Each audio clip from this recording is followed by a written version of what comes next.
Welcome to the J-Spot, the place where we stimulate the most sensitive parts of your brain. It is a real privilege to be here with you for this one. Yeah, today is, it's Thursday, February 26th, 2026. A really heavy date.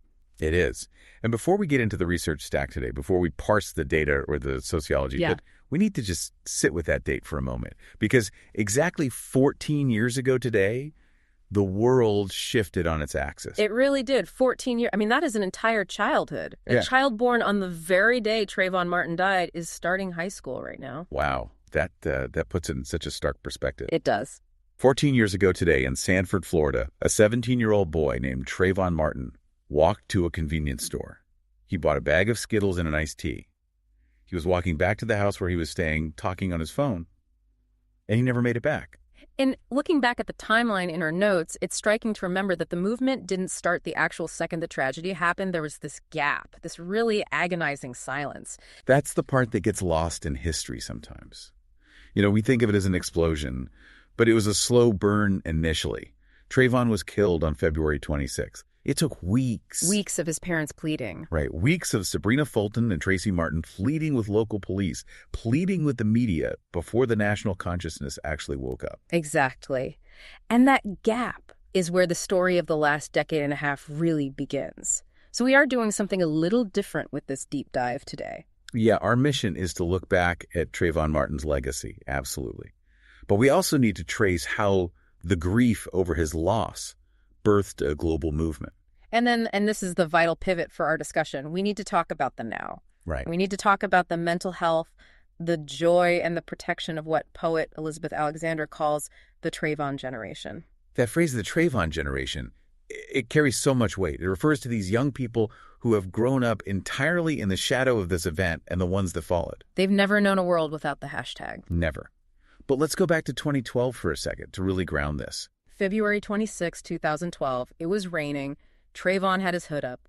And that simple fact, the hoodie, became this massive cultural flashpoint. Because it wasn't just clothing anymore. Yeah. I was looking through the archives in our sources on the history of the hoodie as a symbol, and it's fascinating how it transformed. It went from being seen by some as a sign of threat to becoming a shroud of mourning. And then a banner of defiance. You had everyone from professional basketball players to members of Congress putting on hoodies in the actual halls of power. It became visual language for this could have been me. Yeah. And that sentiment went all the way to the top. I mean, President Obama, in a very rare moment of personal vulnerability on race at the time, said if I had a son, he'd look like Trayvon. Which shattered the illusion that this was just some local crime story. It made it a national referendum on safety and belonging. But the catalyst for the actual organization, you know, the structured movement we see today, wasn't just the death, it was the verdict. July 13th, 2013.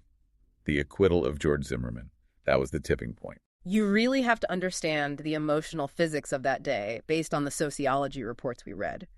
It felt to many like the legal system had looked at this dead teenager and just shrugged. It validated the deep fear that Black life wasn't seen as valuable by the state. And that's exactly when the hashtag dropped. Right, but looking at the origin story in our sources, it's important to correct the record here. It wasn't just a random phrase that trended by accident. It was highly intentional. Very intentional. The sources detail how three radical Black organizers, Alicia Garza, Patrisse Cullors, and Opal Tometi, created the Black Lives Matter hashtag as a Black-centered political will and movement-building project. In direct response to the acquittal. Exactly. They took the profound anguish of that moment and built a framework around it. It's interesting to see how they framed it in their own history, too. The scope was much wider than just police or vigilantes. They talked about state-sanctioned violence and the systemic devaluation of Black life across the board. Which brings us to a concept in the sociology papers we reviewed that I think is crucial for understanding the last 14 years. Solidaristic grief. That term really jumped out at me. Solidaristic grief. It sounds super academic, but it describes something so visceral. It's basically taking private pain and making it public property. Usually grief is private right, it's solitary, you mourn with your immediate family. Yeah, you grieve behind closed doors. But in this case, that private mourning was transformed into public advocacy. The sources talk about how the movement utilized mourning rituals to bind people together. Saying the names of the fallen, creating altars in the streets. Right. It wasn't just, I am sad. It was, we are grieving together, and that grief is our fuel. You see that so clearly with the families themselves. We read about the Circle of Mothers and the Circle of Fathers, which are part of the Trayvon Martin Foundation. These are parents who lost children to violence connecting with each other. It's heartbreaking to think about the membership requirement for that club, but it's also this incredibly strong network of survival. Sabrina Fulton Trayvon's mother describes herself in the texts as having been just an anonymous citizen before this. She worked in housing, she went to church. And then she was thrust into this position of being a beacon of hope. She took that unimaginable grief and channeled it into immense power. Which perfectly brings us to where we are today in 2026. Because the movement has evolved. It's not just about protesting tragedy anymore. Right. The sources mention this major shift from just mattering to a thrive agenda. And this is a critical pivot for you listening to understand. By 2024, and certainly now, the language changed. Mattering is the bare minimum. It's survival. Yeah, it's please don't kill us. Thriving means your basic needs are met, your housing, food safety, but it also means you have access to art, to joy, to community. It's about the quality of the life you are saving. I think that's such a necessary evolution. It's like we fought for the right to exist. Now we are fighting for the right to enjoy that existence. You see it in the way they honor Trayvon now. It's not just a solemn vigil. They have the annual Remembrance Peace Walk and Peace Talk organized by his parents. Trayvon would have been 31 years old this month. Imagine that. 31. The Peace Walk is about celebrating the life he should have had, restoring hope to the community. It's a move from reactive protest to proactive community building. But here we have to talk about the cost of the last 14 years. You do? Because you can't grow up in a Trayvon generation without it leaving a mark. The mental health data we have here is, honestly, it's alarming. It is a silent crisis. The Pew Charitable Trusts and the CDC released data showing that suicide rates among Black youth, specifically ages 10 to 19, increased 54% since 2018. That is a staggering statistic, up 54%. And in 2022, for the first time, the suicide rate for Black youth surpassed their white peers. We can't just blame that on the world is hard, social media algorithms. What is physically happening to these kids? It's complex, but the experts in our research point to something called weathering or historical trauma. And I don't want to glaze over that term because the medical reality is fascinating and terrifying. Let's unpack it. Think of the body's stress response. Your cortisol, your adrenaline, it's designed to save you from a bear in the woods. It spikes, you run, you survive, it drops. Right, the classic fight or flight mechanism. It's supposed to be temporary. Exactly. But for the Trayvon generation, that system is constantly misfiring because of repeated exposure to state-sanctioned violence in their feeds, plus the daily microaggressions. The security guard following them, the assumption of guilt. Yes. Their engine is constantly revving in the red. So they're living in a chronic state of high alert. It's what biologists call allostatic load, the wear and tear on the body from chronic stress. It literally ages you on a cellular level. It erodes your physical and mental resilience over time. It's like coastal erosion. It's not one big wave that breaks the cliff. It's the constant tide battering it every single day until the structure just gives way. That is the perfect analogy. And the sources point out that this weathering creates a unique mental health profile. It's not just sadness. It's exhaustion. It's a feeling of being hunted. And to make matters worse, the medical and educational systems often misread the symptoms completely. This was the part of the research that really angered me. We found this alarming point about misdiagnosis.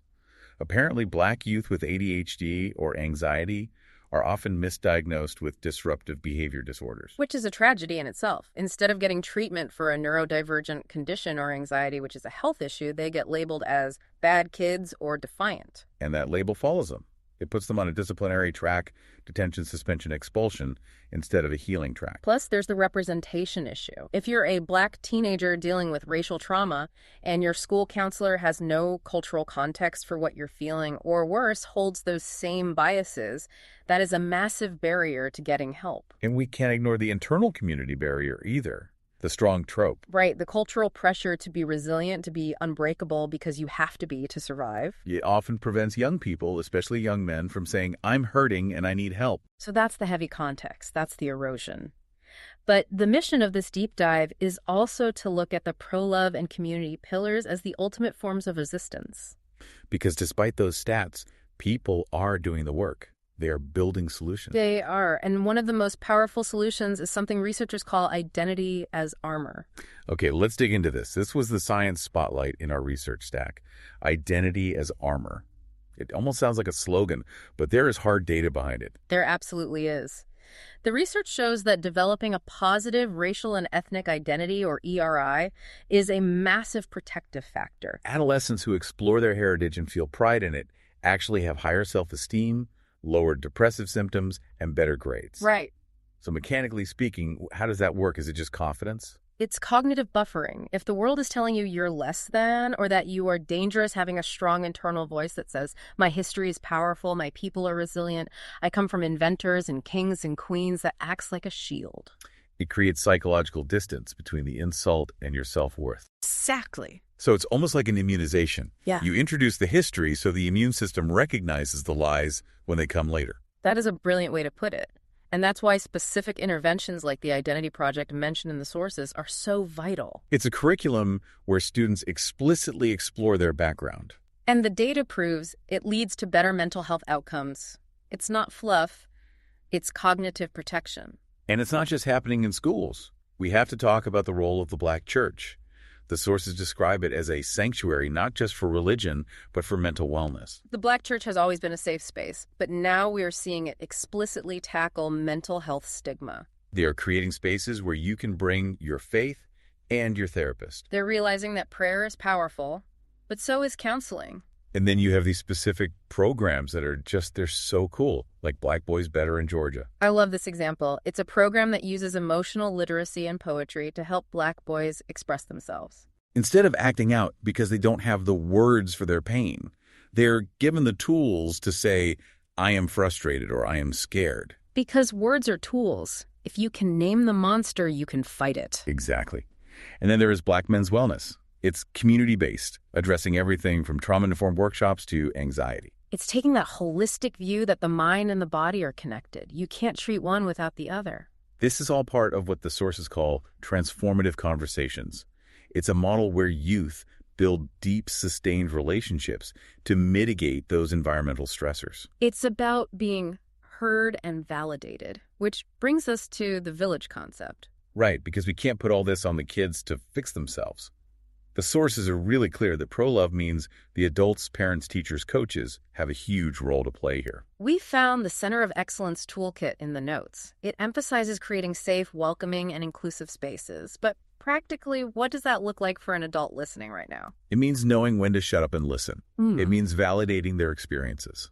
If a young person says they experienced racism or they felt unsafe, you don't debate them. You don't play devil's advocate. You listen. You validate. That validation is healing. It reminds me of the guidance on how to talk to kids about heavy topics. The sources say to tap into the concept of fairness. Kids understand fairness intuitively. It's hardwired into them. They do, and that's a great bridge. When we talk to them, we need to balance the reactive conversations, the ones about oppression and danger, with proactive conversations. Proactive conversations about hope. Right. We can't just teach them how to survive the world. That is necessary, but it's not sufficient. We have to teach them how to build a community where they can thrive. We have to show them the joy in their heritage, not just the trauma. It's amazing to think about the arc here. We started with a bag of Skittles in the rain in 2012, a moment of absolute tragedy. And 14 years later, we are talking about curriculum that builds racial pride. We're talking about poetry programs in Georgia. We're talking about a global movement for justice. That is the legacy. Trayvon Martin's death was a spark, but the fuel was the community's refusal to let that be the end of the story. Sabrina Fulton and Tracy Martin refused to let their son just be a statistic. Sabrina Fulton said something in the materials that really stuck with me. She basically showed that no one just gets over the death of a child. You don't get over it, but you can transform it. And that transformation is what we are seeing in 2026. The pro-love pillar isn't soft. It's a strategic, protective stance. Loving these young people, validating their identity, giving them spaces to breathe, that is the ultimate resistance against a system that might otherwise break them. So as we wrap up this deep dive on this really solemn anniversary, we want to leave you with a provocative thought to mull over. We've talked a lot about the big picture today, the movement, the data, the stats. But bring it down to your own life, your own circle. When you look at the young people in your life, and not just your own kids, but the kids in your neighborhood, your community, how are you framing the world for them? Are you only having conversations about safety and survival? Or are you actively building that identity as armor? Are you creating those pockets of joy and fairness? Because if the goal is moving from mattering to thriving, that work happens in the living room, in the classroom, and on the block. Survival is the floor, thriving is the ceiling, and we need to raise the ceiling. It's about building a community where a 17-year-old walking in the rain is just a kid walking in the rain, safe and sound. That's the ultimate goal. The J Spot is a Jay Briar Allen production, edited by Jay Rivera, Danielle Reyes, and Gisette Garcia.